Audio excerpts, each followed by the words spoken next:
Dans cette vidéo, je présente le modèle d'évaluation de maturité de marque.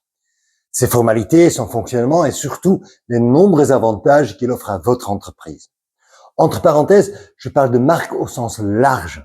Votre marque, c'est votre engagement auprès de vos clients. Je suis Gert Herau, consultant en marketing. J'accompagne les entreprises ambitieuses pour atteindre leur plein potentiel grâce à des conseils stratégiques et des plans d'action concrets. 80% de mon travail consiste à poser les bonnes questions et à structurer les réponses, jamais à les imposer. Voyez-moi plutôt comme un psychiatre du marketing à qui vous exprimez à haute voix les questions que tout entrepreneur doit se poser. Des questions dans le genre comment mieux fidéliser mes clients? Est-ce que ma com génère un retour? Et comment est-ce que je dois le mesurer? Est-ce que le budget marketing est injecté là où il aura le plus d'impact? Est-ce que l'image que je veux transmettre correspond à celle perçue? Ces questions sont le véritable moteur de votre entreprise. Et souvent, vous avez les réponses en tête ou un début de réponse, mais hélas, il vous manque le temps ou l'accompagnement pour les implémenter. Et c'est normal, car c'est de la stratégie, et la stratégie, c'est du primordial à long terme. Et le primordial à long terme se fait souvent éclipser par l'urgent à court terme.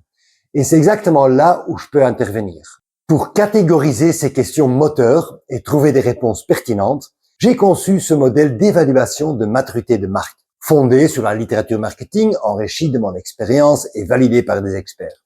Concrètement, la EMM évaluera votre entreprise à travers 6 axes clés. D'abord, nous examinerons votre marché, vos concurrents et vos compétences. Ensuite, nous mesurons la valeur de votre marque, voire la fidélité de vos clients. Le troisième volet portera sur l'architecture de votre marque, la cohérence du look et feel, etc. Nous analyserons ensuite l'alignement et la motivation de votre équipe. L'avant-dernier axe explorera la manière de collecter les datas et comment les utiliser. Et enfin, nous examinerons vos tactiques de communication, la façon dont vous approchez vos clients. Le résultat est un diagramme pratique qui met en évidence les opportunités et les pièges, tout en vous aidant à définir vos priorités, à mieux exploiter vos atouts et à mieux positionner votre entreprise dans la réalité économique d'aujourd'hui. Le marketing d'aujourd'hui n'est plus celui d'hier. Il a entamé un virage majeur qui présente des opportunités à ceux qui s'adaptent, mais des dangers à ceux qui s'accrochent au statu quo. Pour schématiser ce virage, revenons à l'ère pré-Internet. Le marketing consistait à pousser les produits dans les rayons et à convaincre les consommateurs de les acheter. Les idées circulaient verticalement, de l'entreprise qui glorifiait ses produits aux consommateurs qui écoutaient. Avec les réseaux sociaux et l'IA, ces publicités ont perdu toute crédibilité, car tout se compare en un clic. Aujourd'hui, les idées voyagent horizontalement entre personnes, et pour capter leur attention, il faut du contenu pertinent, du contenu qui leur intéresse. Donc ne parlez plus de vous, mais parlez plutôt d'eux.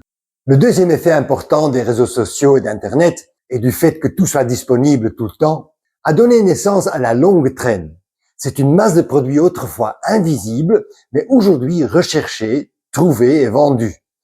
Cette chaîne de niche, définie par leur contenu spécifique, est devenue un moteur de croissance incontournable. Trouver sa niche aujourd'hui, c'est attirer des consommateurs engagés et fidèles demain. Quand j'en parle à des entrepreneurs, j'entends souvent « c'est absolument fascinant, mais c'est pas vraiment pour moi ». Je suis pas d'accord. La longue traîne est vraiment partout. Dans les voyages, dans les vêtements, dans les clubs de golf, dans les biscuits bretons, même dans le sucre. Avant, il y avait le blanc, le roux, la cassonade. Aujourd'hui, il y a la vergeoise, rapadura, la panella, la sucre de coco, de date, bouleau, et j'en passe, et tout ça en bio et en pas bio. Bref, le marketing stratégique a vraiment profondément changé. L'évaluation de maturité de marque que je vous propose vous permettra d'adapter votre trajectoire à ce virage majeur. Et ceci tout en optimisant vos ressources. De plus, et c'est ce qui me motive à vous offrir cette évaluation gratuitement, c'est une occasion pour nous de faire connaissance. On n'apprécie que ce qu'on connaît, et si je peux pas vous forcer à m'apprécier, alors je peux au moins vous inviter à faire connaissance. Voilà, c'est la fin de cette première vidéo. Merci de l'avoir regardé, et pour en savoir plus sur le côté pratique de la EMM, de l'évaluation de maturité de marque, cliquez sur le deuxième QR code. Une vidéo de 2 minutes vous expliquera la procédure à suivre. Merci et à bientôt, j'espère.